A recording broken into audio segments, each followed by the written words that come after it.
So our next speaker is Councillor Paul Holmes from Cornwall, which is a bit confusing if you see how he's dressed. He's come from the other extremity of the United Kingdom. Nevertheless, so Paul was a Liberal, not a Liberal Democrat, a Liberal Party councillor and Cornwall County councillor back in I think the 70s, wasn't it? You were the national parliamentary candidate for the old Liberal Party, not for the current Lib Dem Party, which is obviously a forerunner with the Social Democrats, wasn't it? The other lot, not you, the other lot. The literal down and outs have nothing to do with us. Right.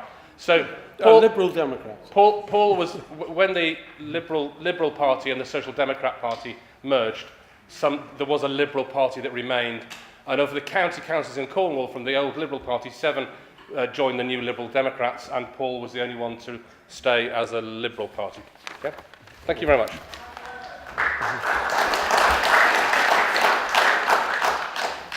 As Jethro would say, before I start, on the 23rd of June in the Camborne Liberal Hall, we are having a rally for Brexit, being the birthday of the second birthday of the referendum. We have formed a group in Cornwall called Cross Party Leave, and there are 5 speakers, and if anyone's in Cornwall on holiday, 7:30 Saturday, you'll be very welcome. Caresso Bretonic, Miras the governor the accusal these heddiw, Adrodden resin Rakurno Hagwenia and Senator Honan. Mireric Daleth the accusal Dewey and Canuic, Henran resin da. And in difference Pauso Curno, you agan lefro difference. In Wethkin Kerno agan istri you difference. Lemon, Mira, Lemon, Kuzel Sausnik. British friends, thank you for asking me to talk today about Cornwall's right to self-government. I spoke in the ancient Cornish Celtic tongue for a good reason. England and Cornwall have different languages, and we also have different parallel histories. Cornwall is not, and never has been, an English county. In fact, constitutionally, it's a royal duchy. It was set up 650 years ago, and the Duke is always the first male heir to the English throne. The Local Government Act of 1888 set up a Cornwall county style of government, as well as in England and Wales. However, in Cornwall, they could not do so until after negotiations between the then government and the Duke of Cornwall, the future Henry VII, to ensure that the new Cornwall County Council did not infringe or in any way affect the privileges of the duchy. However, the Isles of Scilly have its own special council similar to Orkney and Shetland and is not administered in any way from the Cornish mainland. In 2009, Cornwall County Council was abolished, and also the 6 districts, and we were given a Cornwall unitary authority.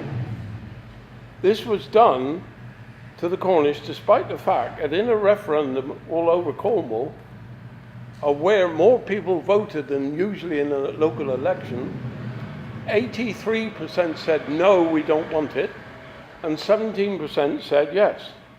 So this was imposed in effect against our will. In the 2021 elections, which are the next county elections, the size of this unitary council is going to be reduced from 123 councillors to 85, which is also against the majority will of the Cornish people.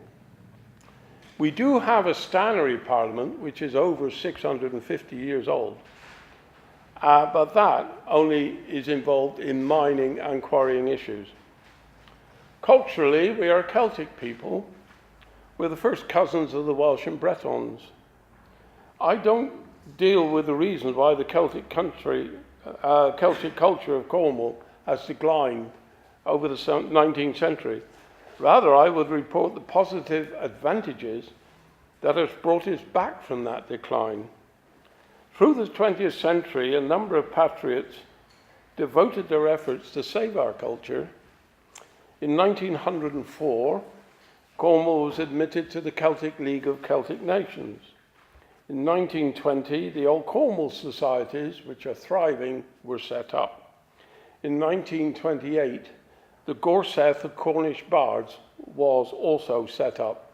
I have the honour to be one, but not for the language, for music. Cornish language teaching books were published in 1920s, 1960s, 1980s. Cornish dictionaries in 1859, 1929, 1985, and 2010. The official number of Cornish speakers in 1970 was just 69. Today, it is over 3,000, which is half of 1% of the Cornish population. I wear the kilt today. The Cornish kilt has existed for 150 years, but is a plain black kilt. This kilt is from the 1965, when the design was designed. I bought the second one ever made. This is not it, I've had to replace it, it wore out. And I was the first bridegroom to marry in the Cornish kilt in 1968. My maiden speech as county councillor in 1985, where I served for 20 odd years, was to have the Cornish national flag flying at County Hall on weekdays. My motion was carried by 67 votes for and just 1 against. That single act resulted in the Cornish flag being flown everywhere from County Hall to flagpoles in residence gardens. I have filled in 5 national censuses in Cornish. 2 I filled in when I was working in London, but I sent off English translations. The 3 from Cornwall have only been in Cornish. In 1981, I was threatened with prosecution for not using the English language, to which I said, go ahead, I'll see you in court. And when they checked, they discovered that unlike Welsh and Gaelic, the Cornish language was never proscribed, so it was lawful to use it. In 1991, just 50 then, 1981, I was the only one to use the Cornish language. In 1991, 50 used the Cornish language only, and in 2001, that grew to 500. Cornish music and dance are very popular amongst all the generations, with even the Cornish language pop groups. More and more Cornish are demanding our language now be taught with our history in our schools. The Liberal Party, and please, I am not a Liberal Democrat, please don't swear, has always believed in democratic decisions which are made at the lowest possible level. The reason the Liberal Party led the fight to set up the Scottish and Welsh parliaments were for that reason. Devolution enabled these communities to successfully administer themselves free from bureaucrats and politicians hundreds of miles away, ignorant of local issue and ignorant of local circumstances.